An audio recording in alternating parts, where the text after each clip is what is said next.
ghosts to a haunting or demonic presence that I felt like would bring down the entire house.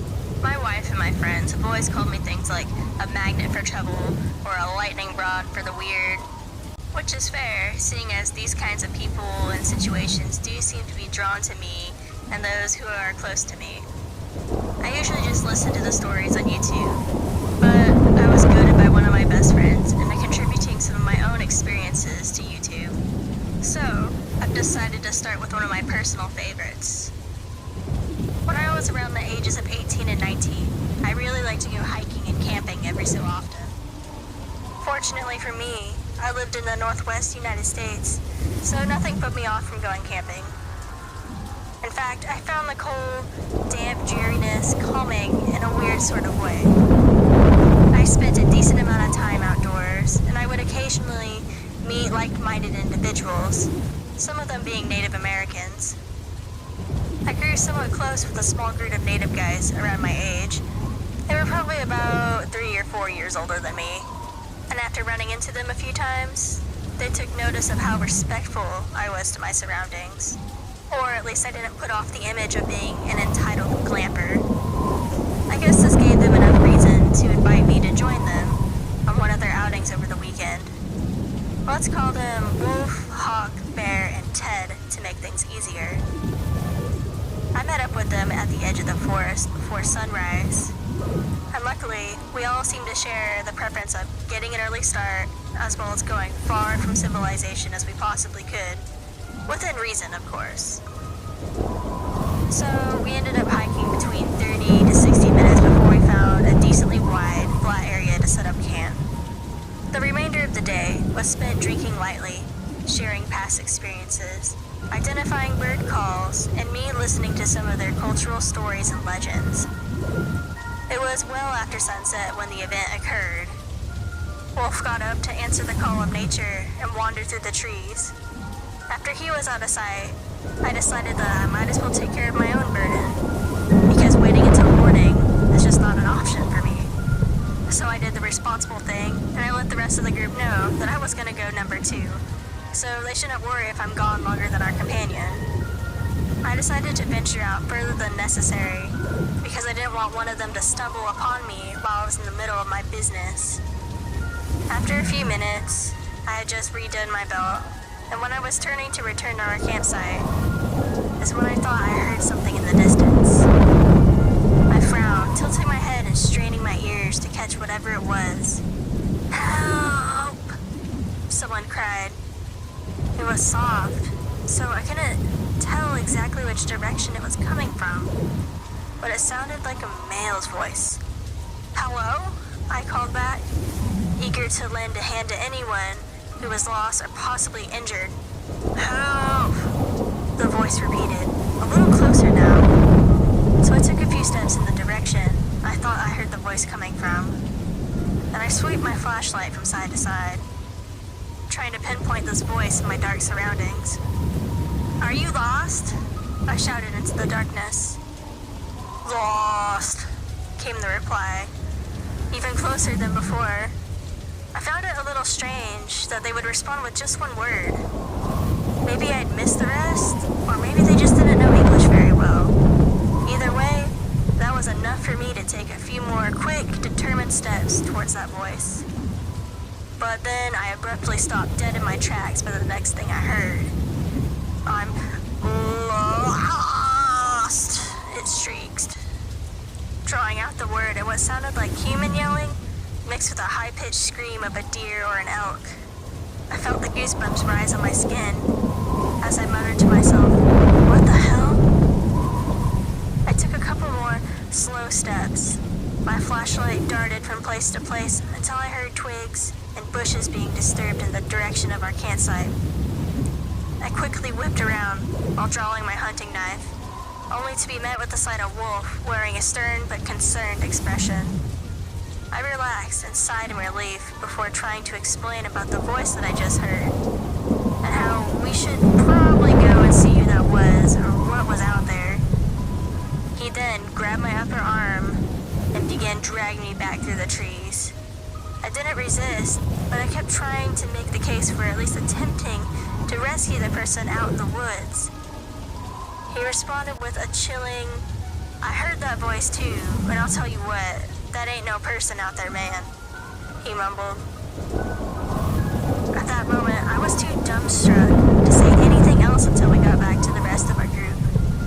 Once within sight, the group began to clap and to hoot a little at us as they raised their cans of beers and shared a laugh. "Wendigo almost got the little white boy, did he?" asked Bear.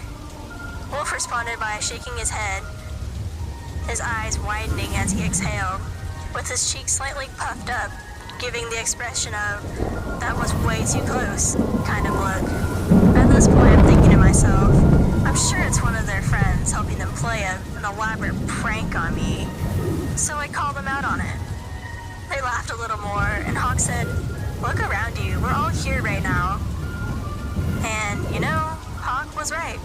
All four of my friends were sitting right there, and to be honest, they weren't really social with any other people. But I was convinced that this wasn't enough proof. This has to be some kind of prank. What happened next changed my mind.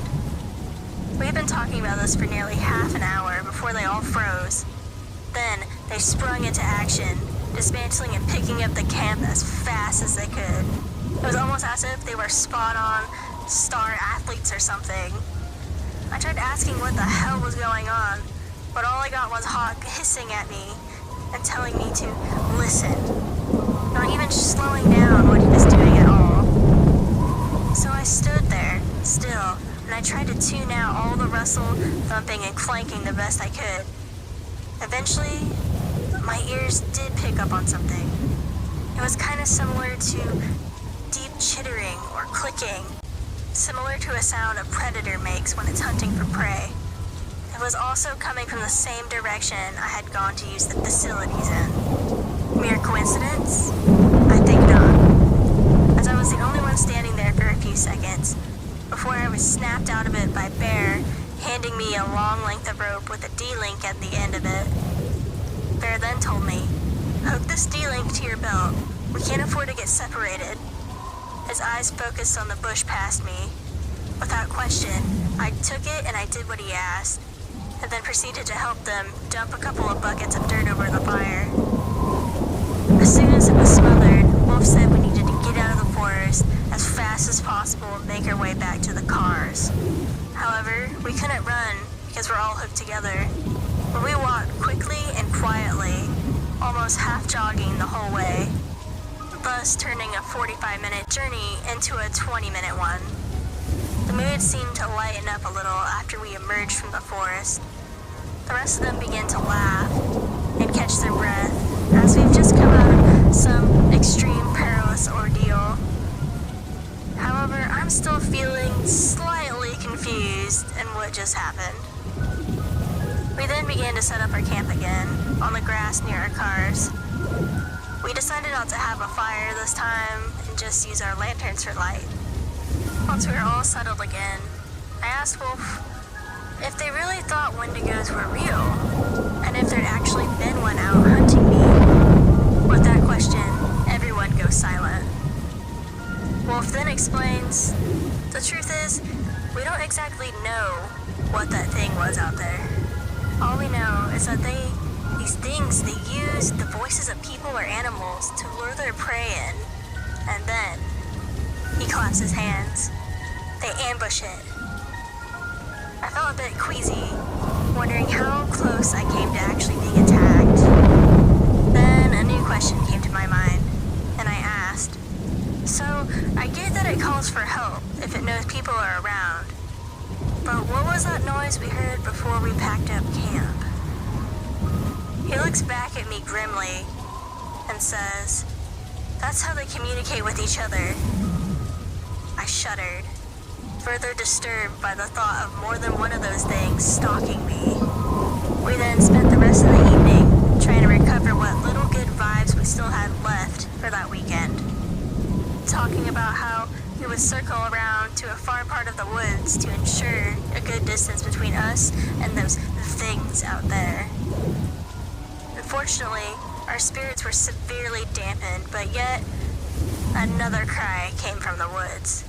"Why won't you help me?" it screamed, jarring us from our mirth and forcing us to all lock eyes with the tree line.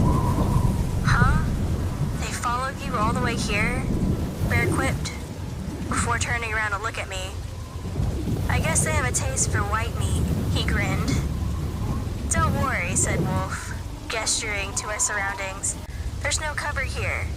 That's why they won't leave the forest." My eyes didn't leave the trees, and I said, "Are you sure about that?" Out of the corner of my eye, I saw Wolf nod his head slightly to the right. "Yeah, pretty sure," he said.